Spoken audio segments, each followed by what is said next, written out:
Okay, तो अभी इस सेशन में हम लोग बात करेंगे कि रैबीज के केस में अपन लोग किन किन तरह की इम्यूनोग्लोबिन्स है वो देते हैं। तो मार्केट के अंदर अभी हमारे पास दो तरह के इम्यूनोग्लोबिन्स अवेलेबल्स हैं। एक तो होता है रैबिस इम्यूनोग्लोबिन्स जो कि 20 इंटरनेशनल यूनिट्स में आते मतलब कि कंसंट्रेशन में आते हैं। The second is the human monoclonal antibody जिसके जो स्टैंडर्ड डोज है 3.33 इंटरनेशनल यूनिट्स पर केजी। ठीक है, तो इनमें से अगर देखा जाए तो जो मोनोक्लोनल एंटीबॉडीज है ना वो ज़्यादा प्रेफरेबल है, क्योंकि monoclonal antibody they are specific target to rabies antigen. तो अपन लोग क्या करते हैं, रैबिशील्ड जो इसका नाम है, इस रैबिशील्ड जो वैक्सीन है उस फॉर्म में ये मार्केट्स के अंदर अवेलेबल है। तो ये जो रैबिशील्ड नाम की जो मोनोक्लोनल एंटीबॉडीज है, रैबिशील्ड नाम की जो मोनोक्लोनल एंटीबॉडीज है ये मार्केट में दो फॉर्म में अवेलेबल है। एक 2.5 ml के वाइल में आता है और एक 1 ml के वाइल में आता है। जो 2.5 ml की जो वाइल है उसके अंदर करीब 100 इंटरनेशनल यूनिट्स ऑफ वो क्या मोनोक्लोनल एंटीबॉडीज है वो प्रेजेंट रहता है, और जो 1 ml की जो वाइल है उसके अंदर 40 इंटरनेशनल यूनिट जो है क्या रैबिस मोनोक्लोनल एंटीबॉडी जो है प्रेजेंट होता है।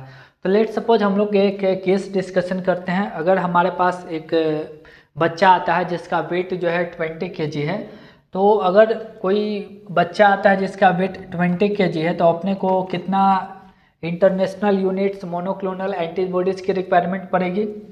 20 मल्टीप्लाइज बाय 3.33, ये वैल्यू आ जाएगा 66.7, यानी कि 66.67 इंटरनेशनल यूनिट अपने को मोनोक्लोनल एंटीबॉडीज़ की रिक्वायरमेंट है। अब मार्केट के अंदर अगर मैं 1 ml वाला वाइल लूँगा तो ये जो 1 ml वाला जो वाइल है उसके अंदर तो 40 इंटरनेशनल यूनिट ही है, वो तो डिमांड फुलफिल कर नहीं पाएगा। तो अपना जो प्रेफरेबल चॉइस रहेगा कि हम लोग 2.5 ml का जो रैबिशील्ड मोनोक्लोनल एंटीबॉडीज है उसके साथ जाएंगे। तो इस 2.5 ml की जो रैबिशील्ड है उसमें अपने को कितना ml वैक्सीन निकालना है, नोट वैक्सीन, कितना ml जो है एंटीबॉडीज निकालना है। अब इसका कैलकुलेशन कैसे किया जाएगा? अगर 2.5 ml की जो वाइल है उसके अंदर 100 इंटरनेशनल यूनिट ये जो मोनोक्लोनल एंटीबॉडीज प्रेजेंट है, रिक्वायरमेंट अपने को कितना है 6.66 international units. So direct and inverse proportion apply किया जाएगा। जो वैल्यू निकल कर आ रही है वो 1.67 ml, यानी कि अप्रोक्सीमेटली 1.7 ml अपने को मोनोक्लोनल एंटीबॉडीज की रिक्वायरमेंट है। तो क्या करेंगे, सिंपली अपन 2 ml की जो सिरिंज है वो उसको लिया जाएगा और उस 2 ml सिरिंज से अपने लोग क्या करेंगे 1.7 ml जो मोनोक्लोनल एंटीबॉडीज है उसको निकाल लिया जाएगा। ठीक है, अब 1.67 मोनोक्लोनल एंटीबॉडीज निकालने के बाद अपने को क्या करना है? देखिए, दो तरह के सिचुएशन हो सकती है। पहला सिचुएशन ये है कि जो बच्चा है उसका जो वुंड है जो डॉग बाइट्स की वजह से हुआ है वो वुंड उतना ज़्यादा मतलब लेस नंबर में है और बहुत ज़्यादा डीप नहीं है। तो अगर वुंड की नंबर लेस नंबर में है और बहुत ज़्यादा डीप नहीं है और अपने को लगता है कि जो 1.7 ml की जो वॉल्यूम्स है मोनोक्लोनल एंटीबॉडीज़ का वो सफिशियंट है उस वुंड को न्यूट्रलाइज करने के लिए, अपन लोग करते क्या हैं कि अगर कहीं पर डॉग बाइट हुआ है तो उस रीजन में जो वुंड फॉर्म हुआ है उस वुंड के अराउंड में और उस बेसिकली वुंड के ऊपर एक नीडल की हेल्प से नीडल को हल्का सा टिल्ट कर दिया जाता है और उसकी हेल्प से क्या करते हैं उस वुंड के ऊपर हर तरफ क्या किया जाता है, ये मोनोक्लोनल एंटीबॉडीज है उसको इंजेक्ट किया जाता है। ये वुंड के ऊपर अपन लोग मोनोक्लोनल एंटीबॉडीज क्यों इंजेक्ट कर रहे हैं? वुंड के ऊपर मोनोक्लोनल एंटीबॉडी इसलिए इंजेक्ट किया जा रहा है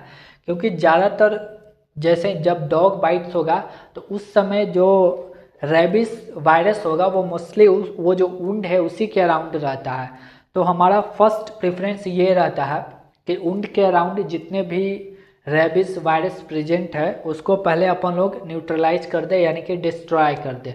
तो उसके लिए क्या करते हैं कि ऊंड के अराउंड और ऊंड में अपन लोग क्या करते हैं कि ये जो रेबिज मोनोक्लोनल एंटीबॉडीज है उसको इंजेक्ट किया जाता है, ठीक है। लेकिन एक सिचुएशन ये भी हो सकता है कि लेट सपोज कि जो बच्चा है उसको नंबर ऑफ वुंड्स ज़्यादा है, तो नंबर ऑफ वुंड्स ज़्यादा है, वुंड की डेप्थ है वो भी ज़्यादा है, और हमें लगता है कि ये जो हमने जो 1.7 ml जो वॉल्यूम्स कैलकुलेट किया है मोनोक्लोनल एंटीबॉडीज़ का, वो सफिशिएंट नहीं है सारे वुंड को न्यूट्रलाइज करने के लिए। तो उस कंडीशन में अपने लोग क्या करेंगे कि जो नॉर्मल सलाइन है वो यूज किया जाता है, और नॉर्मल सलाइन में अपन लोग ये जो वॉल्यूम्स है मोनोक्लोनल एंटीबॉडीज़ का उसको डाइल्यूट करके उसकी वॉल्यूम बढ़ा लेते हैं ताकि वो सफिशिएंट हो जाए जितने भी जो वुंड है वो उसको न्यूट्रलाइज करने के लिए। तो एक अप्रोच ये भी होता है। तीसरा अप्रोच ये होता है, कई बार कुछ लोग ऐसे पेशेंट आते हैं उनको क्या होता है कि वुंड नहीं है, कहीं डॉग बाइट मार्क नहीं है, बट उनका कंप्लेन ये है कि जो रैबिट डॉग है उनकी जो सलाइबा है वो उनके माउथ या क्या बोल सकते हैं, माउथ हो गया, टंग हो गया, आइज है, इन सभी जगहों पर चला गया है। तो इस केसेस में अपन लोग क्या करेंगे, ऑब्वियसली जो भी किड्स है, जो भी पर्सन है, उनके वेट के अकॉर्डिंग अपन लोग कैलकुलेट कर लेंगे कि कितना वॉल्यूम्स जो है अपने को मोनोक्लोनल एंटीबॉडीज़ की रिक्वायरमेंट है, और इसको इंट्रामस्कुलरली इंजेक्ट कर दिया जाता है, ठीक है। चलिए, तो ये अपन लोग बात कर लिए हैं किसके बारे में, एंटीबॉडीज़ के बारे में, ये सारी बातें कर ली गई है मोनोक्लोनल एंटीबॉडीज़ के बारे में। स्पेशली मार्केट के अंदर कुछ कॉमन वैक्सीन है जो कि अवेलेबल है, उसका नाम है रेबीपुर, अवेरैब एंड रेबीवैक्स। सो रेबीपुर, अवेरैब से the common available vaccine in market for rabies. Next we moves towards the vaccination schedules and dose. So the first is the Thai Red Cross regiments. Thai Red Cross regiment is the intradermally given dose 0.1 ml site deltoids or the Thai schedule 0, 3, 7 and the 28. अच्छा, यहाँ पर एक बात ध्यान रखेंगे कि जब भी हम लोग इंट्राडर्मल दे रहे हैं तो एक विजिट पे 2 डोज दिया जाएगा, एक राइट में दिया जाएगा और एक लेफ्ट डेल्टॉइड्स में दिया जाएगा, ठीक है। साथ में डे फर्स्ट पे इम्यूनोग्लोबिन्स भी दी जाएंगी।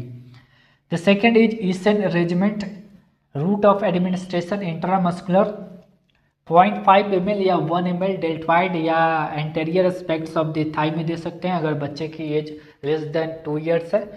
0, 3, 7, 14, 28 ये डोज है, 5 विजिट 5 डोज, एंड डे 0 पर आपको इम्यूनोग्लोबिन है वो भी देना है।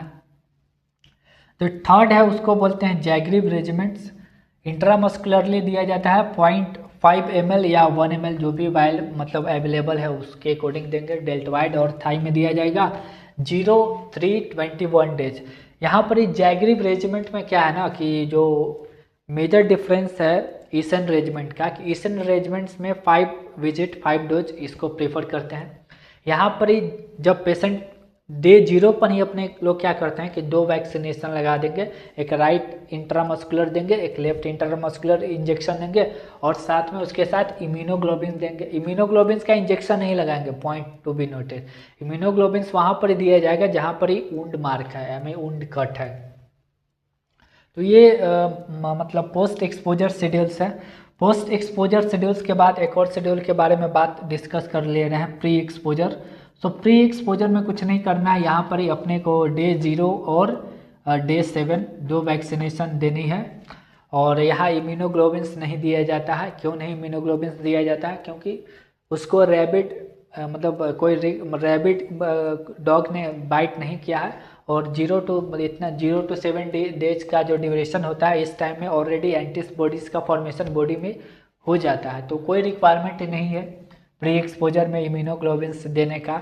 अच्छा, मान लीजिए कोई पेशेंट है जिसको प्री एक्सपोजर वैक्सीनेशन ऑलरेडी लिया हुआ है और वो क्या बोलते हैं रैबिट एनिमल्स उसको बाइट कर लेता है, तो क्या करेंगे?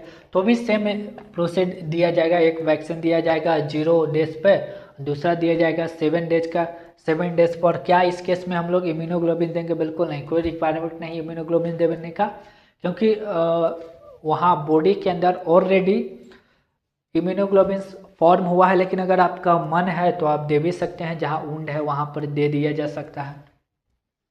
तो ये सारी बात हो गई पोस्ट एक्सपोजर की।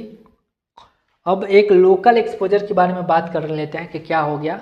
तो जब भी आपको डॉग्स ने बाइट कर लिया है तो उस केसेस में अपन लोग क्या करेंगे, फर्स्ट अप्रोच है कि जो रनिंग टैप वाटर है उससे उस वुंड को पूरी तरह से क्लीन करेंगे।